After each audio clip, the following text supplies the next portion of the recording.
Mo ni Golden Key mga kaubloy, sa tawag sa amin mga kaubloy, Golden Key. Golden fish. Madali lang itong kunin mga kaubloy.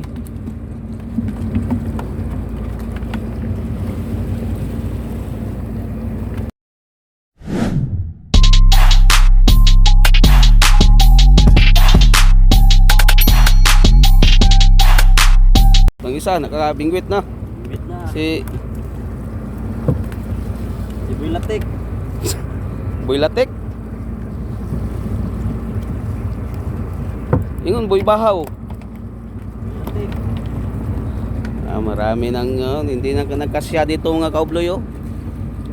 Nilagay na lang dito sa isang balde.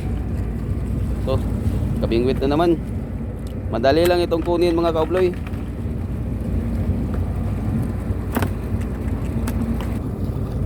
Ito, nakabingwit na naman.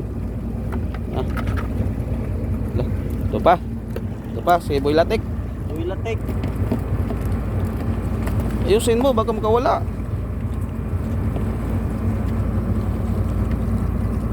Guantes ko kabloy kay tunok. Tunok na oh.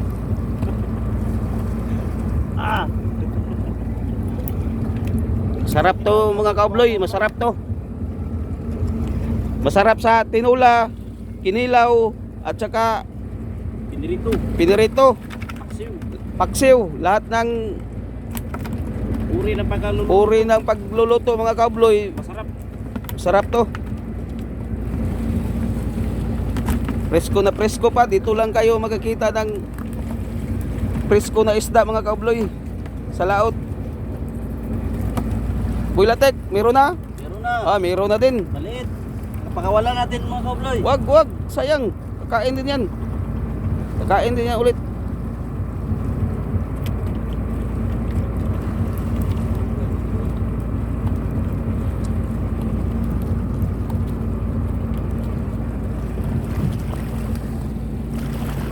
Nakabingwit na naman mga kabloy oh.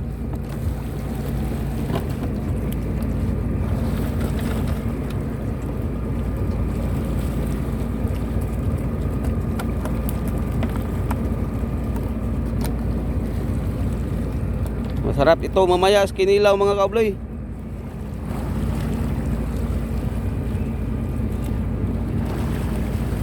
Kilaw tayo mamaya, Boy Latik. Kilaw tayo. Maraming lamas dyan. Bulbuli ipoy, labas.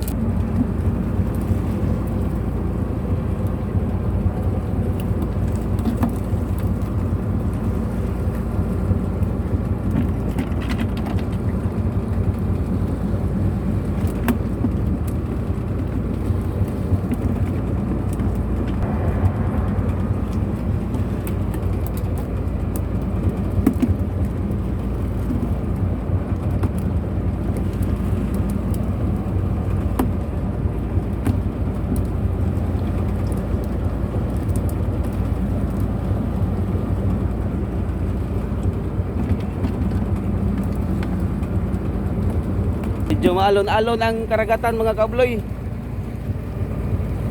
Maalon-alon.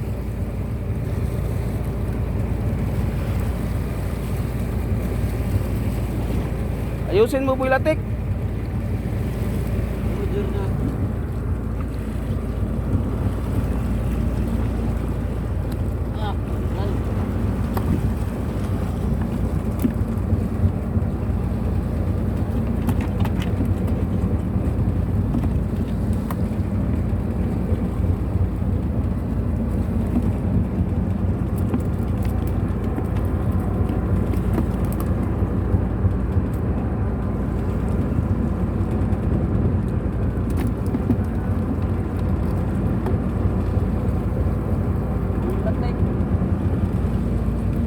Marami na mga kaubloy.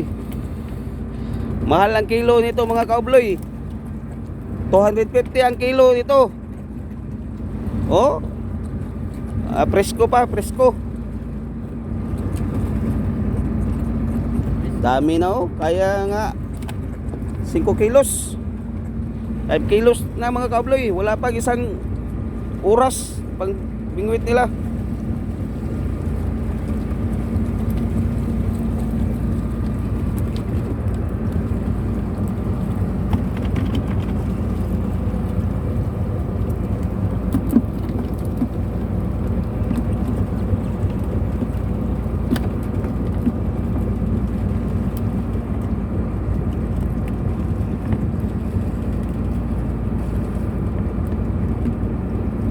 Oy, dali lang.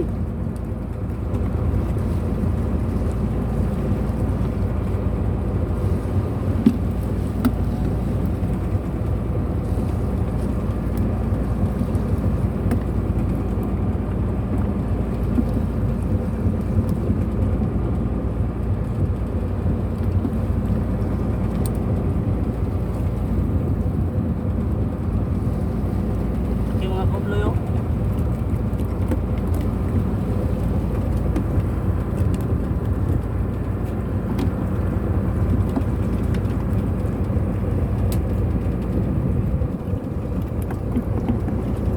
Kabloy.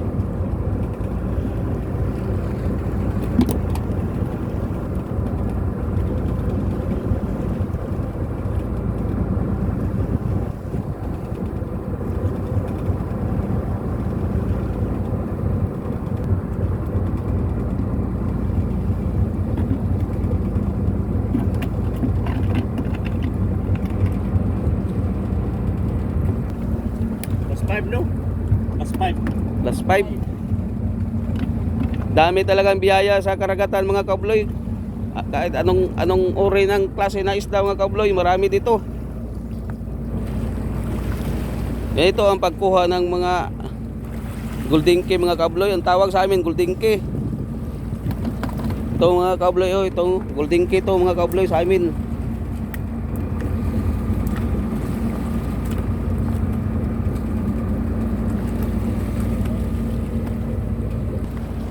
To, nakabingwit.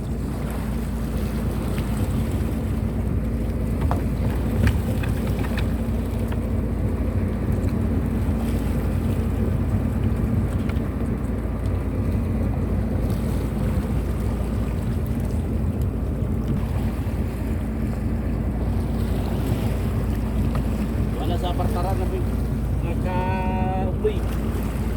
Hindagan na sa apartaran.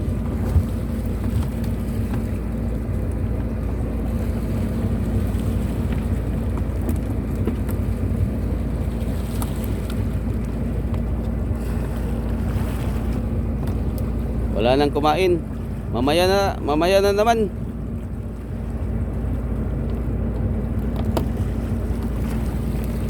Mamaya na naman mga kabloy. Babalik kami mamaya mga kabloy. Hindi na sila kumain ng isda. Mamaya baka kakain na naman ito. Salamat sa panonood mga kabloy.